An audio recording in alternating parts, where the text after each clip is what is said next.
नमस्कार दोस्तों, share market की दुनिया में आपका स्वागत है। दोस्तों, आज हम बात करेंगे डीप वैल्यू इन्वेस्टिंग के बारे में।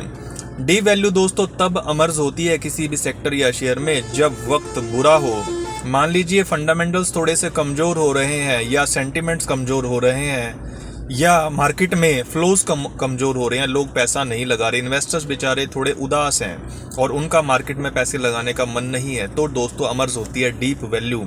यानी कि कोई बिजनेस है, बढ़िया काम कर रहा है, बढ़िया प्रॉफिट है, बढ़िया बैलेंस शीट है, बढ़िया ग्रोथ चल रही है, लेकिन वो सस्ता मिल रहा है, काफ़ी सस्ता मिल रहा है। अब दोस्तों डी वैल्यू ऐसे सेक्टर्स में मिलना थोड़ा मुश्किल होता है जहाँ पे फंडामेंटल्स बहुत ही बढ़िया हों।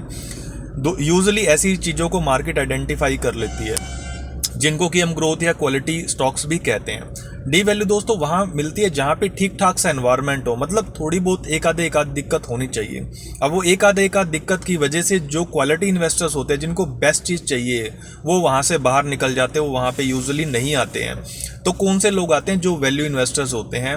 और कई बार क्या होता है कि मार्केट उन स्टॉक्स को या सेक्टर्स को और भी ज़्यादा पनिश कर देती है और वो वैल्यू सेक्टर्स वो डी वैल्यू सेक्टर्स में कन्वर्ट हो जाते हैं। एक एग्जांपल दोस्तों 2018 में पीएसयू सेक्टर था, पब्लिक सेक्टर एंटरप्राइज, जो आजकल बहुत चल रहा है। 2018 से 2020 में दोस्तों इनकी बड़ी बुरी हालत थी और प्रशांत जैन जैसे जो वैल्यू इन्वेस्टर होते हैं वो इनको एडवोकेट कर रहे थे। बुरी हालत इसलिए थी दोस्तों क्योंकि इनकी जो मार्केट वैल्यू थी वो इनकी बुक वैल्यू से भी कम चल रही थी।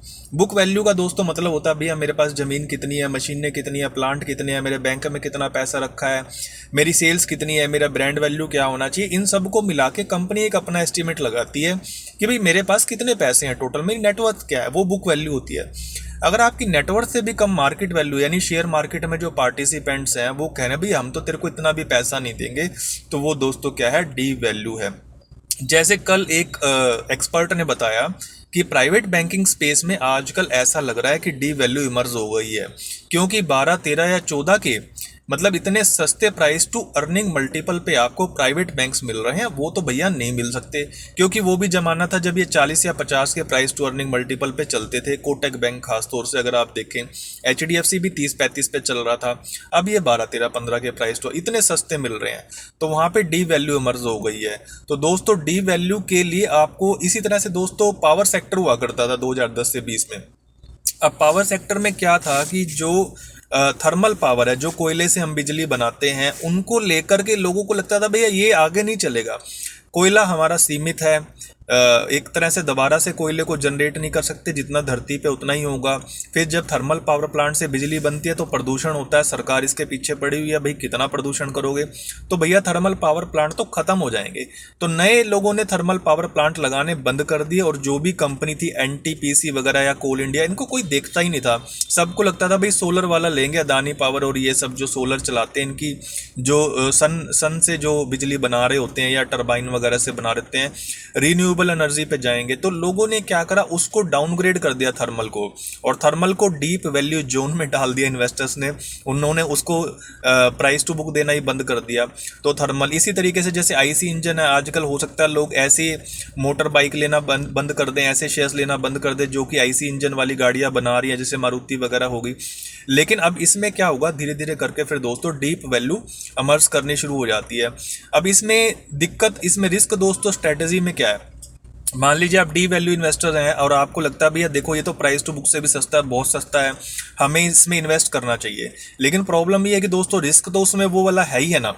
अब उसमें वो वाला रिस्क है कि हो सकता है कि थर्मल धीरे धीरे खत्म ही हो जाए, और ऑब्वियसली हो ही जाएगी, लेकिन टाइम कितना लगेगा वो एक अलग बात है। इसी प्रकार से कोई भी डिसरप्शन आपका आ रहा है या जिस भी रीज़न से है, अगर वो रीज़न मैटेरियलाइज हो गया तो फिर आपको लॉस होने के चांस हो जाते हैं। लेकिन कई बार दोस्तों जितना मार्केट डिस्काउंट कर देती है, जैसे पीएसयू को डिस्काउंट कर दिया था, जैसे भाई सरकारी कंपनियां तो खत्म ही हो जाएंगी, खाली प्राइवेट ही चलेंगी, या फिर थर्मल पावर को मतलब ये सोच लिया था कि भाई इतना सस्ता कर दिया कि थर्मल पावर ज़्यादा ही आप उसका रेट गिरा दो, ज़्यादा ही सेंटीमेंट डाउन हो जाए, तो आप खरीद भी सकते हो। जो ये डीप वैल्यू वाले होते हैं दोस्तों कई बार रिटर्न दे भी जाते हैं। इसमें पीएसयू भी एग्जांपल है, थर्मल पावर भी एग्जांपल है, और शायद आने वाले टाइम में प्राइवेट बैंकिंग भी। ये तो प्राइवेट है तो खत्म हो ही नहीं सकता, पर बड़ा सस्ता मिल रहा है, तो मैं तो ये एडवाइस करूंगा इसको ले ही लो। तो ये दोस्तों आगे आने वाले टाइम में रिटर्न दे भी सकते हैं। तो ये दोस्तों होती है डीप वैल्यू स्ट्रेटजी। और भी दोस्तों शेयर मार्केट में इन्वेस्ट करने की स्ट्रेटजी होती है, उनकी चर्चा अगली वीडियो में। धन्यवाद।